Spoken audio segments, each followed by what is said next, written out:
जय बद्री विशाल। भगवान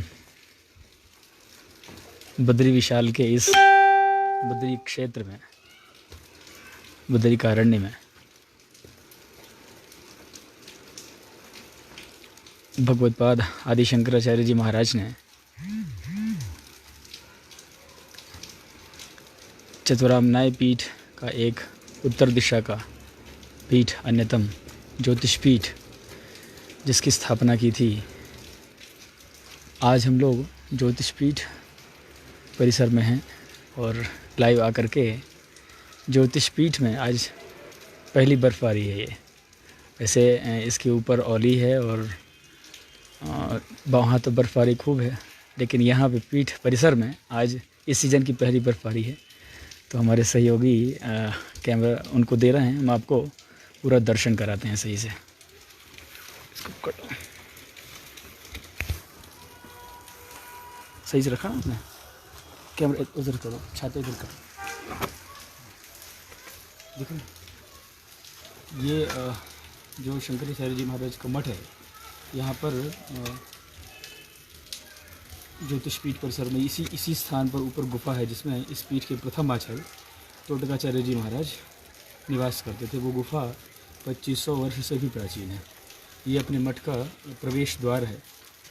जब जोशी मठ में एंट्री होती है, जब कोई प्रवेश करता है ज्योतिर्मठ परिसर में, तो नीचे गांधी मैदान है, गांधी मैदान तक गाड़ियाँ आती हैं। उसके बाद फिर गांधी मैदान से आगे बढ़ते हैं। आइए जरा चलते हैं आपको। गांधी मैदान तक गाड़ी आती है, उसके बाद फिर पदयात्रा का पैदल ही आ सकते हैं, गाड़ी से आ नहीं सकते हैं। तो यहाँ पे पहाड़ के स्थिति भी तरह की गाड़ी, लेकिन स्पेस भी नहीं है, इसलिए गाड़ी आ नहीं सकती।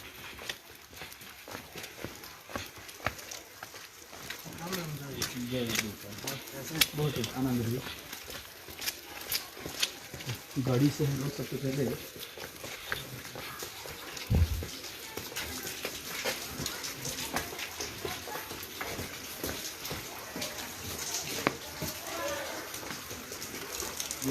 गाड़ी को यहाँ तक आती है, गांधी मैदान। यहाँ से उतर के फिर हम लोग आगे बढ़ते हैं। आगे बढ़ के हम लोग यहाँ से पैदल उतरने के बाद सबसे पहले यहीं से ज्योतिष पीठ में प्रवेश का द्वार है, पैर बने हुए, यहाँ से फिर प्रवेश करेंगे मक्खर से। तो यहाँ आने के बाद ये सबसे पहला मंदिर है भविष्य केदार मंदिर। आप इसको ऑर्डर करिए ताकि छातों के ऊपर मोबाइल की तरफ वर्ष। तो अपने यहाँ पंचबद्री और पंच केदार की मान्यता है। तो ऐसे पंचबद्री भी है, पंच केदार है। साथ साथ ही भविष्य में बद्रीनाथ कहाँ पर पूजित होंगे, भविष्य में केदारनाथ कहाँ पर पूजित होंगे, इनकी भी मान्यता है। तो इनके भी मंदिर हैं बहुत अलग अलग स्थान पर। तो पूज्य महाराज जी जब यहाँ आए थे 50 वर्ष के पूर्व, 40-50 वर्ष पहले, तो उन्होंने बताया कि ये कोई सामान्य शिवलिंग नहीं है, ये भविष्य केदार है। तो जिस समय बताते हैं यहाँ के लोग कि वो जो शिवलिंग है, पहले वो पिंडी बहुत छोटे आकार में, धीरे धीरे धीरे धीरे विस्तृत बृहत आकार में मुझे चला जाएगा। तो आइए पहले भविष्य केदार मंदिर, भगवान भविष्य केदार के दर्शन करें। ये भविष्य केदार मंदिर है। इसमें जो पुजारी हैं वो सब पूज्य महाराज श्री के आदेश अनुसार सारी सेवाएँ कर रही हैं।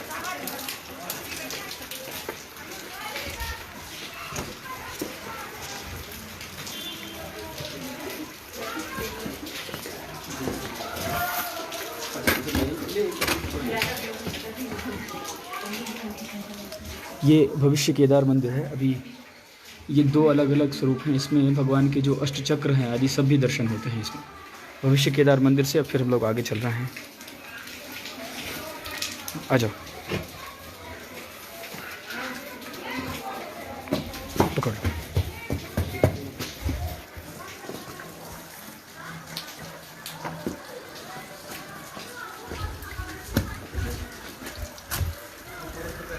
ये भविष्य केदार मंदिर के बाद ये स्थान जो है ये ऊपर की तरफ चला जाता है। यहाँ पे अपना मठ है और आगे कल्प वृक्ष है, अमर कल्प वृक्ष और शंकराचार्य जी महाराज की गुफा।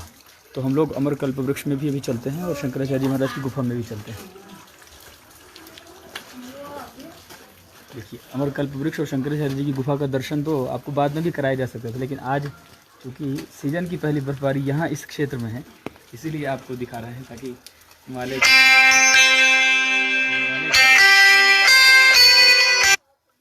हिमालय का स्वरूप है, हिमालय का जो आनंद है। कहते हैं लोग कि साधना करनी हो यदि तो सबसे अच्छा और उत्तम स्थल हिमालय है। अपने यहाँ ये मान्यता भी है कि जितने भी राजा हुए, जितने भी महाराजा हुए, वो सब अपने जीवन के उत्तरार्ध में उत्तर आ जाते हैं। जब उनके जीवन का 50 वर्ष बीत जाता है, उसके बाद वो हिमालय की तरफ आ जाते हैं। हिमालय में भी आज भी बहुत सारे योगी, अभी आपने कुछ दिन पहले देखा होगा, एक वीडियो वायरल हुआ था जिसमें ये बताया गया था कि एक महात्मा जी -डिग्री, जहाँ पर सामान्य लोगों का रह पाना भी मुश्किल था, ऐसे स्थान पर भी एक महात्मा जी को देखा गया था। वो महात्मा जी केवल कौपिन धारण करके हिमालय में घूम रहे थे बस।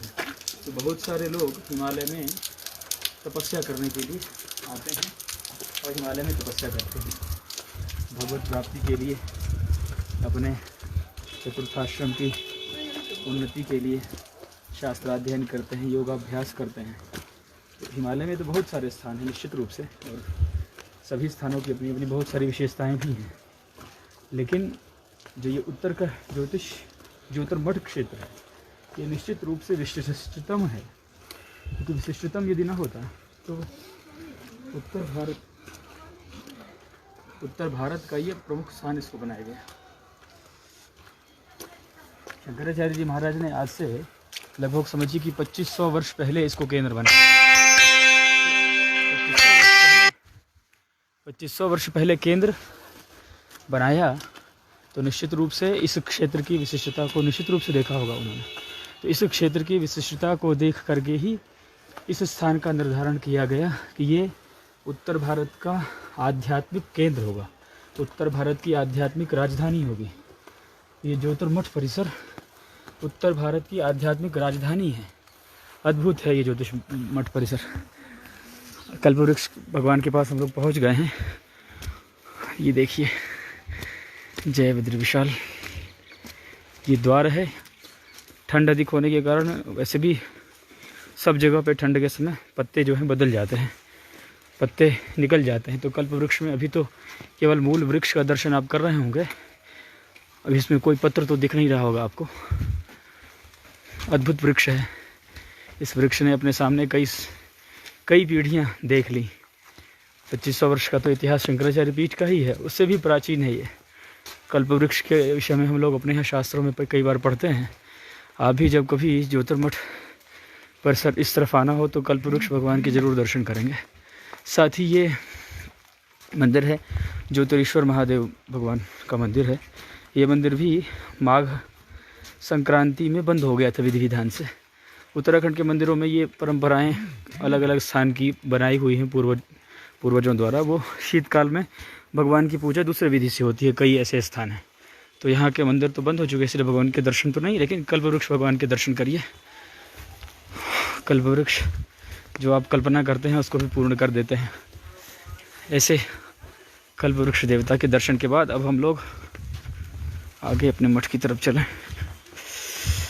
ये देखिए, मठ की तरफ जाने के पहले ये कल्पवृक्ष के ठीक नीचे शंकराचार्य जी महाराज की वो तपस्थली है, साधना स्थली, वो गुहा जिसमें बैठ कर के उन्होंने प्रस्थानत्रयी पर भाष्य लिखा था, ऐसा कहा जाता है। आज भी बड़े बड़े साधक आते हैं और आकर के उस स्थान पर बैठते हैं। बैठ करके शंकराचार्य जी की जो अनुभूति है, शंकराचार्य जी के जो ज्ञान है, शंकराचार्य जी की जो विज्ञान है,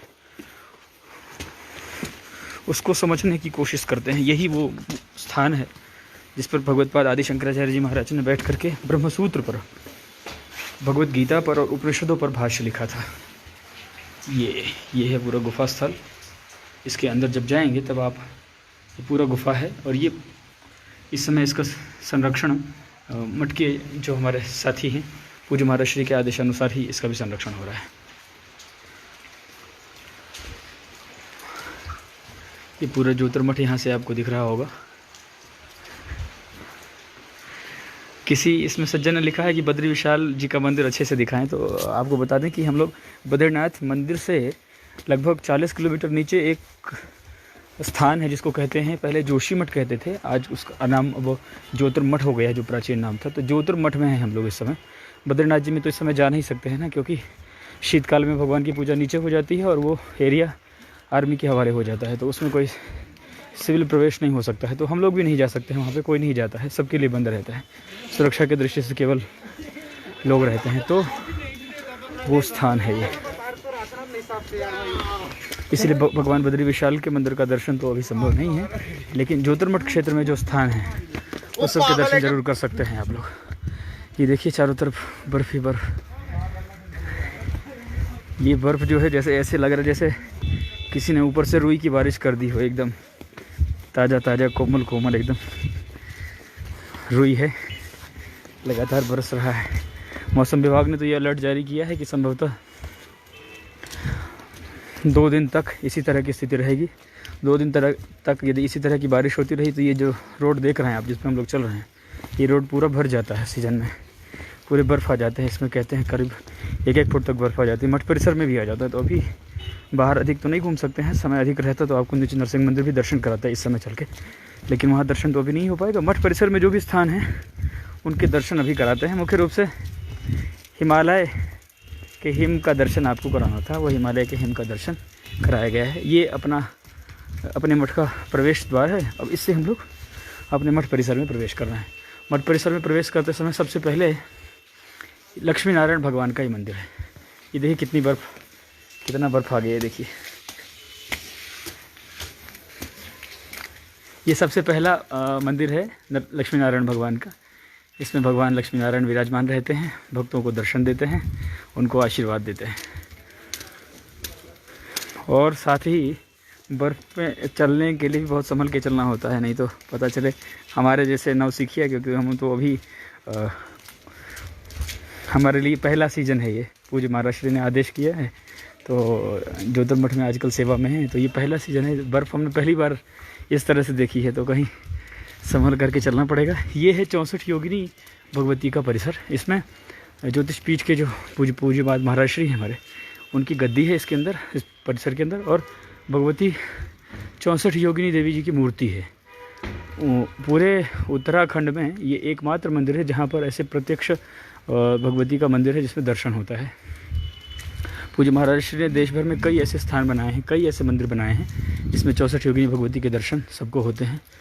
वैसे कहा जाता है कि पर्वतों पे प्रत्यक्ष होकर के योगिनियाँ दर्शन देती हैं साधकों को, तो जो साधक हैं उनको भगवती दर्शन भी देती हैं प्रत्यक्ष होकर के।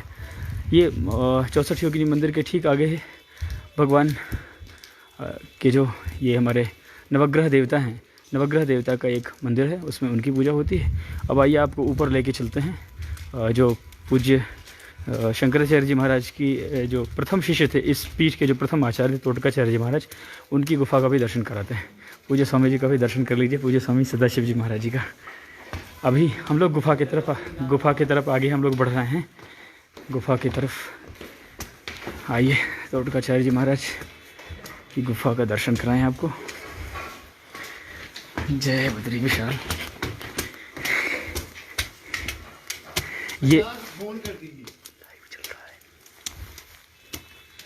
ये जैसे ही आप आएंगे यहाँ मठ परिसर में, तो अब देखिए क्या स्थिति हो गई। कैमरे में बहुत अच्छे से तो हम बता नहीं पा रहे हैं आपको, स्थिति यहाँ पे अद्भुत है। इतना सुंदर वातावरण है, स्वर्ग में ही हम लोग इस समय बैठे हैं, कैलाश पे मान लीजिए या वैकुंठ लोक समझ लीजिए। ये मठ का ऊपर का मुख्य मंदिर है और यहाँ से ये पूरा ज्योतिर्मठ क्षेत्र है। ये अपना मठ परिसर है। ये हमारे ब्रह्मचारी विष्णु प्रियानंद जी महाराज हैं, और ये मठ में जो भगवती जी का मंदिर है, राजराजेश्वरी त्रिपुर सुंदरी माता जी का, ये उनका मंदिर है। इसमें भगवती विराजमान है। इस समय गुप्त नवरात्रि कल से आरंभ हो चुकी है। कल भगवती जी का यहाँ पर पूज्य महाराज श्री के शिष्य हैं श्री अरविंद सिंह जी, उनका भी सम्मान हुआ था यहाँ पर मठ परिसर में, और भगवती जी के फल से विशेष श्रृंगार किया गया था। यही है वो गुफा जिसकी बात हम अभी आपसे चर्चा कर रहे थे, टोटकाचार्य जी महाराज की गुफा। ये एक शिला पर है, ये यहाँ से शुरू होकर के एकदम ऊपर तक ये एक ही शिला पर पूरी गुफा है। और इसके अंदर प्रवेश करने के बाद की जो स्थिति होती है वो आप समझिए कि कोई आंख बंद करके कोशिश करे कि मैं थोड़ा ध्यान लगाने के लिए प्रयास करता हूँ, तो बस उतना ही करने की देरी है, उसके बाद तत्काल ही उसका ध्यान लग जाए। ये गुफा स्थल है। पूज्य महाराज श्री।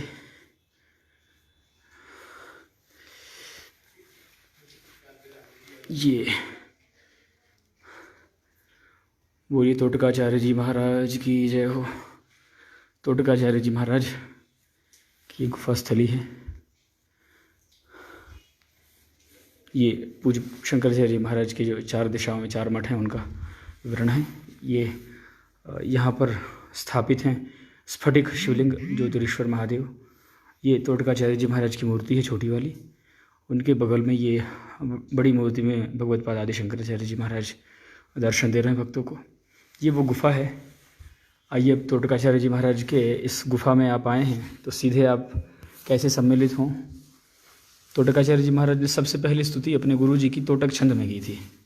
तो हम लोग भी तोटक छंद में तोटकाचार्य जी महाराज ने जो स्तुति की थी अपने गुरु जी की, उसी स्तुति को आज करते हैं। तोटकाचार्य जी महाराज को प्रणाम करते हैं, शंकराचार्य जी महाराज को प्रणाम करते हैं। और ये जो छंदोबद्ध भावनाएं कही गई हैं तोटक छंद के माध्यम से, कोशिश ये करेंगे कि निश्चित रूप से हमारे हृदय में भी वो सब समाहित हो जाए। तोटकाष्टकम इस प्रकार है।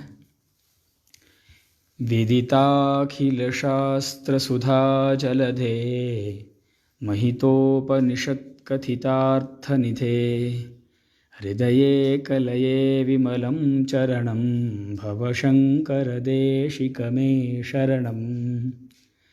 करुणावरुणालय पालय मां भवसागर दुःख विदून हृदं रचयाखिल दर्शन तत्त्वविदं भव शंकर देशिक मे शरणं। भवता जनता सुहिता भविता निजबोध विचारण चारुमते कलयेश्वर जीव विवेकविदं भव शंकर देशिक मे शरणं। भव एव भवानिति मे नितरां समजायत चेतसि कौतुकिता मम वारय मोह महाजलधिं भव शंकर देशिक मे शरणं।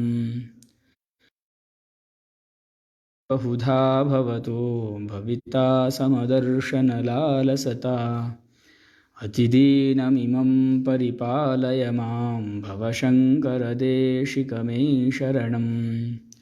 जगतीमवितुं कलिताकृतयो विचरन्ति महामह सश्चलतः अहिमांशुरिवात्र विभासि गुरो भव शंकर देशिक मे शरणं। आगतवत्सल तत्त्वनिधे भव शंकर देशिक मे शरणं। इस स्तोत्र का जो आखिरी श्लोक है उसको सुनाते हैं आपको, समापन वाला। विदिता न मया विशदैक कला न च किंचन कांचनमस्ति गुरो द्रुतमेव विधेहि कृपां सहजां भव शंकर देशिक मे शरणं। इस स्तोत्र के माध्यम से तोटकाचार्य जी महाराज ने अपने गुरु जी की स्तुति की थी। ये वही तोटकाचार्य जी महाराज की गुफा है। 2500 वर्षों से ये स्थित है इस परिसर में और बहुत कई सौ वर्षों तक तो आचार्य इसी में रहते रहे होंगे। आज भी ये सुरक्षित है और बहुत ही साधना की दृष्टि से अत्यंत उत्तम और अद्भुत स्थान है। आइए थोड़ा और आपको हिम दर्शन करा दें। हिम दर्शन के बाद फिर हम लोग धीरे धीरे, देखिए अब फर्श पे हिम जमना शुरू हो गया है चारों तरफ। ये देखिए, अस्युत्तरस्यां दिशि देवतात्मा हिमालयो नाम रगाधिराजः। हिमालय में, उत्तर में हिमालय नाम का पर्वतों का राजा विद्यमान है, ऐसा कवि कालिदास ने अपने ग्रंथ में कहा है। तो उसी हिमालय से आपको ज्योतिष पीठ परिसर का दर्शन कराया। हम आशा करते हैं आप जहाँ हैं वहीं से इस सुंदर वातावरण का, इस आध्यात्मिक स्वरूप का दर्शन करके आनंदित हुए होंगे। आप सभी के लिए शुभकामना करते हुए जय बद्री विशाल। बोलिए पूज्यपाद जगतगुरु शंकराचार्य जी महाराज की जय हो। पूज्यपाद स्वामी श्री अभिमुक्तेश्वरानंद सरस्वती जी महाराज की जय हो। नमः पार्वती पतये हर हर महादेव।